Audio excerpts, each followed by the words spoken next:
I have never worn a full face helmet. That's about to change. This video is sponsored by Cruiseman's Garage Honda Goldwing Maintenance Video Series. So if you follow this channel, you know that for years I've been wearing this Sena Impulse modular helmet. I really like modular helmets. Before that I had some HJC helmets. In fact, I've still got them.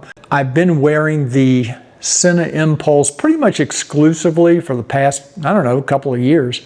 And I really like the audio quality. I love the open mesh capabilities. It has the communicator built in, great sound quality. Really like it. So I've never really gotten into full face helmets. I've always preferred the modular. When I was out at Sena headquarters recently here in Irving, Texas, they asked me if I wanted to test and review the brand new Phantom full face helmet from Sena. Sure, why not? So that's what's in this box over here. I'm going to take it out of the box. We're going to take a look at it and I'll show you what the features are. And then I'm going to try to pair it with my Honda Goldwing. But for now, let's take a look at the helmet. Now, I promise this is not going to be an unboxing video, but I am going to take it out of the box. Okay, I see a manual, owner's manual, and we have some, looks like a charging cable, USB charging cable, and a couple of microphone muffs. Set that off to the side. It comes in a very nice carrying bag. I'm not sure what you use these bags for. I use them just to carry stuff in, not for the helmets necessarily. And by the way, I used to always call it Sena, and everybody jumped on me for calling it Sena, and they said, no, it's actually Sena. I don't know, what do you call it? Sena or Sena? Long E, short E, you tell me. I know some of the guys that work out there call it Sena too, so I think I may have been right all along. I don't think they care. As long as you buy their products, I don't think they care what you call it. Okay, I'm going to keep that bag because I'll use that to carry stuff. Okay, I asked for the white. I think it comes in white and black. And let's take a look at this Phantom full face helmet. First of all, very, very sleek looking. And my understanding was this is an original design by Sena from the ground up. This is their helmet design. First thing I noticed, it's got a nice large tab to open and close the face shield, and the face shield opens and closes easily. You'll notice something kind of strange up here. You know what that is? It's a flashlight. And it is adjustable. You can rotate it down or up. And I think there's a switch over here. Yeah, they call it a headlight. So we'll take a look at that headlight a little later on. It also has built-in tail lights in the back, and we're going to test that and talk about that a little bit later on as well. It also has, if you'll notice on top, it's got this, this is for your sunshade. Let me open this up, take a look. That's your sunshade, and it is adjustable. Now there are no detents. It's just a smooth, you can set it to whichever position you want, but there are no preset detents that I can see. You have air vents up here that you can open and close, one on each side. And then there's a large vent in the back for airflow. Now on the side, you've got your communication switches, and what I really like about this helmet, I just noticed, they actually have printed on there what each of these buttons is for. This is your increase and decrease volume. To start these helmets, you usually press this middle button and the plus button. And then down below, you've got the mesh button, turn on your mesh communications. And it has a little bit different, these are very easy to feel. I think these are going to be much easier to feel with gloves on than the Impulse helmet was. I like that. They have a lot of pretty high ridges, I'll show you that. And what else? On the other side, we have the switch for the headlight and a switch for the tail light. There is a USB-C port for charging. It doesn't have that proprietary mag port like the Impulse. Thank goodness. I love the USB-C. And it's hard to show you the interior from here. I will get a camera in there and show you more about the interior. It's very, I don't know if I'd call it luxurious, but it's much more, I'll just go ahead and use that word. It's much more luxurious than the Impulse. We'll say that. Now it does have the D-ring connector for the chin strap. Doesn't have a quick disconnect, but it does have the D-ring. A little surprised they didn't put the quick disconnect on there. Okay, let me go charge this helmet up and we'll come back and take a look at the features of this Sena Phantom helmet. So when you plug the USB-C cable into the charger, you will see a red light back there, and that will tell you that it is charging. And I am going to assume that it will turn blue when it's fully charged, because that's what the other helmets do. We can start the helmet by pressing the two top buttons for about 3 seconds. Hello. Battery level is high. Phone pairing. Press any button to cancel. The first time you turn on the helmet, it will go into phone pairing mode, and I'm going to pair it to my iPhone 15 Pro. This is my Impulse helmet showing up here. I have not paired it with Bluetooth yet, so I'll have to go to my Bluetooth connection and pair it through Bluetooth. And it does show up down at the bottom, and when I click it, it pairs and connects. Now I can go back to the Sena Motorcycles app, and it should show up. And it does. From within the app, you can change a lot of the settings with the helmet and the communicator. You can modify the LED tail light, and you can adjust the volume. You can modify the LED tail light. It can either be a solid light, and there's 2 different types of flashing that you can choose. One is a consistent flash, and one is more of an intermittent flash. You can also set up to 3 speed dial numbers if you plan to have the Phantom connected to your phone while riding. When you get into the settings menu, you've got a lot of different things you can do. You can change the equalizer settings at the top. You also have a smart volume control you can turn on or off. You can adjust the background volume, and you can also switch between Mesh 3.0 or Mesh 2.0 if you're riding with other people that have devices that only have Mesh 2.0 capability. You can downgrade yours to Mesh 2.0 while you're riding with them. There's also something called Mesh Reach Out, which I have not investigated. You can adjust the microphone sensitivity and a lot more. Now here you can check the firmware version, and you can do an over-the-air update using your smartphone and the app to update the firmware. Overall, I found the app to be very easy to use and a big improvement over previous versions. Now let's pair the Phantom helmet to my Honda Goldwing audio system, and basically it treats it just like a mobile phone, so we go back into mobile phone pairing, and then I'll do an inquiry from the Bluetooth settings page of the audio settings. So when I selected rider headset pairing and then went down and selected inquiry, it should go out and look for that Bluetooth helmet, that Phantom helmet. Now, unfortunately, the way the Honda system works, you just have to hit the abort button and scroll down until you find it. Now, the first time I am pressing the enter button on the console, and it's not doing anything. It's not connecting.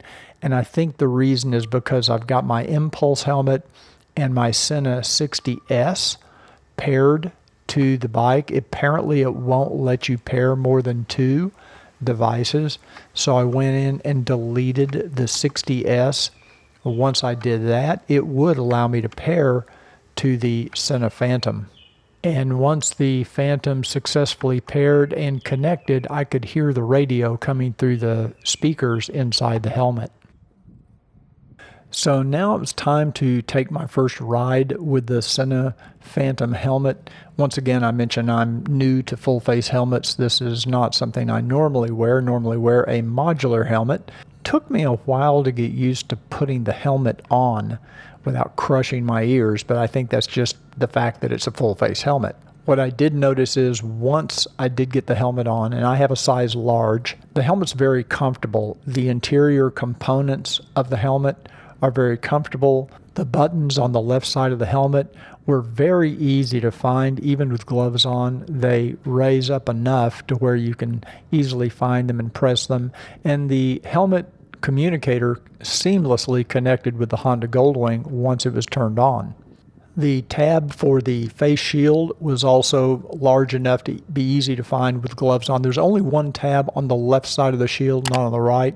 And there are several different detents for the clear face shield so that it can remain in a variety of positions while you're riding. Now the sunshade does not have any detents until you get to the very end of the travel. So in the fully down position, the sunshade will stay in place, but you can just put it at any other position in between that and fully up, but there are no detents. Here you'll notice I'm taking off my gloves, and that's because I forgot to fasten my chin strap, which is the D-ring style. I'm not really sure why Sena chose the D-ring over the quick connect buckle like I have on my Sena Impulse. I really do like that quick disconnect because I can do it with the gloves on. I don't have to take my gloves off. So here I'm riding into some morning sun. It is cloudy, but occasionally the sun breaks through and I do get a lot of sun in the face. And I found the sun shield is dark enough to cut down on that bright sunshine, but not so dark that you can't see. I'm not a huge fan of having the sun shield mechanism on the top of the helmet. I have an HJC helmet that works the same way, and I much prefer the one on the side of the helmet like the Sena Impulse has. Now, when the face shield is in the fully down position, it does a pretty good job of blocking the wind.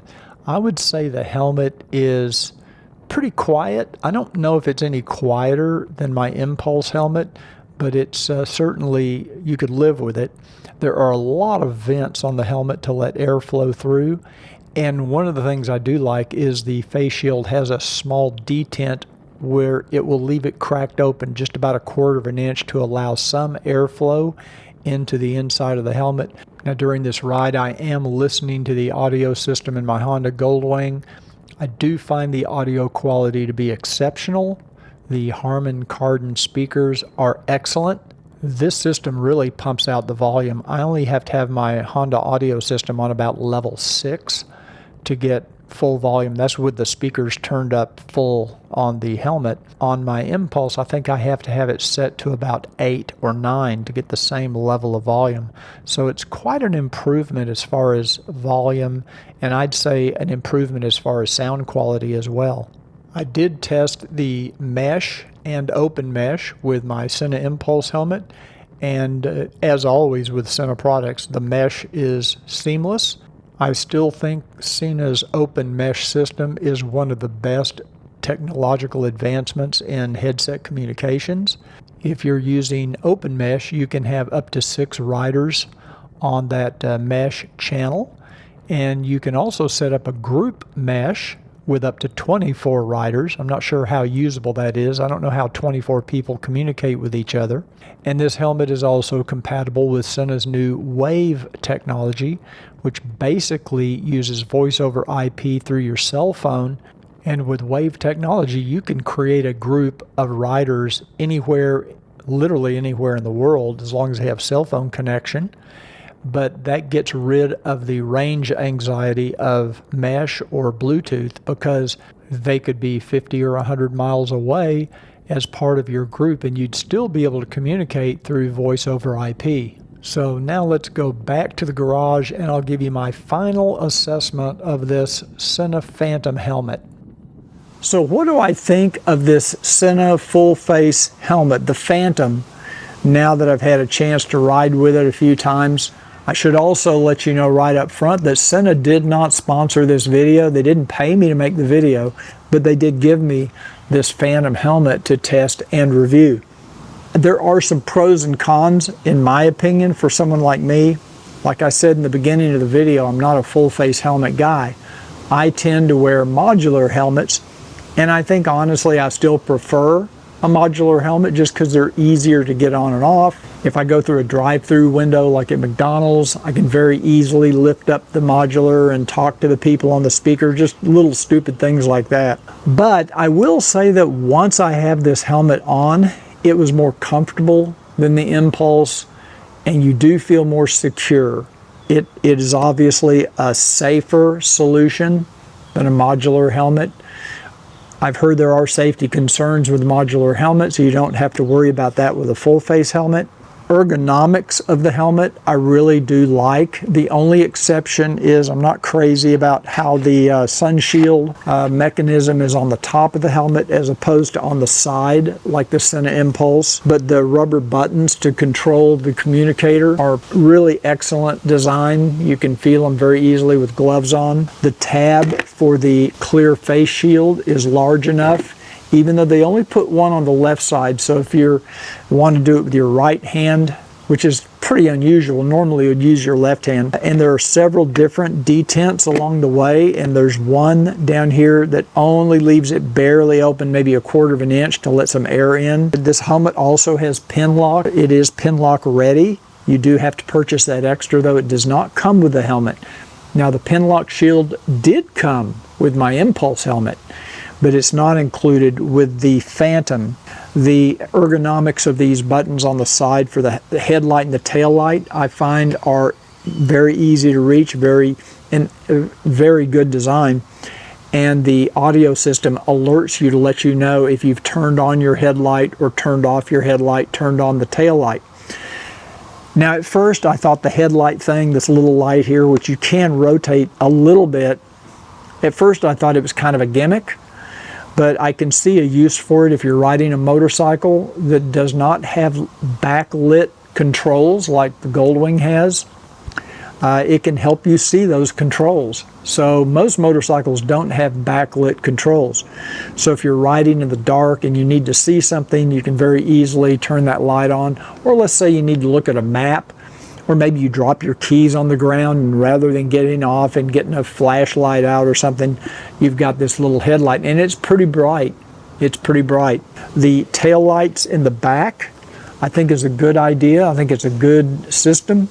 It's better than not having anything, and the flashing lights, I think, are pretty visible. I think a pro is having these tail lights built in. Another pro would be the USB-C charging cable. It's a much better design than the one on the Impulse that has that little magnetic charger, which it's very easy to leave town on a road trip and you forget that little magnetic piece and then you're screwed. You can't recharge your helmet. I haven't done long-term testing on the battery life, but if it's like the Impulse, it should last a full day of riding, no problem. But I will do further testing and do more of a long-term review. Mesh communications on this helmet works just like the other Sena products. It works flawlessly. Now, one con would be the fact that they did not include the quick connect, disconnect latch, the buckle on the chin strap. You have to deal with the D-rings. I'm not sure why they did that. As far as vents, there are a ton of vents on this helmet. There's a vent, a chin vent down low. You have this little vent in the center, which I find kind of unusual. It's right there in the center of the top, and then you got the two on the top here. As far as the look of the helmet, I think is a big pro. I think the helmet is very cool looking. It's very sleek, very stylish. I think anybody, and it's pretty lightweight. It doesn't feel very heavy to me. It doesn't feel as heavy as the Impulse. The other con on this helmet, and this one kind of mystified me, and that is on the clear face shield on the front.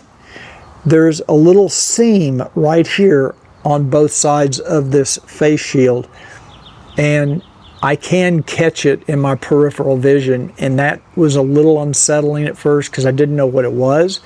So you can see that little seam, and I wish that wasn't there. Other than that, the face shield is very clear. I like the mechanism. So overall, as full face helmets go, even though I'm not a full face helmet guy, I do like the helmet. I plan on using it. I'm going to use it more and give it a little more of a fair test. Hey, one of the biggest pros of this Sena Phantom helmet is the value.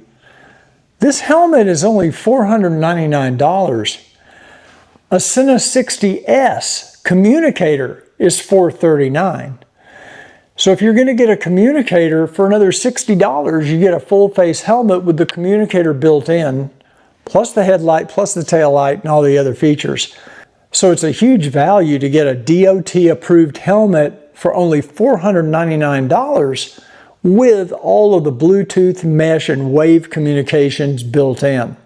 I will tell you, if you're interested in the Sena Phantom or any of the Sena products, make sure you check in the description of this video. I'll put a link. You go to cruisemansgarage.com/Sena. I am a Sena affiliate. And when you make your purchase at checkout, make sure to use coupon code Cruiseman. You may get a discount depending on what you order. So I want to thank Sena for sending over this Phantom helmet, and I look forward to spending some more time with it. If you have any questions about the Phantom helmet, put them in the comments down below. I'll be glad to do my best to answer those questions. And if you enjoyed this video, please do me a favor, give it a thumbs up. That really does help my YouTube rankings. And until I see you on the next Cruiseman's review, remember to ride often, but ride safe.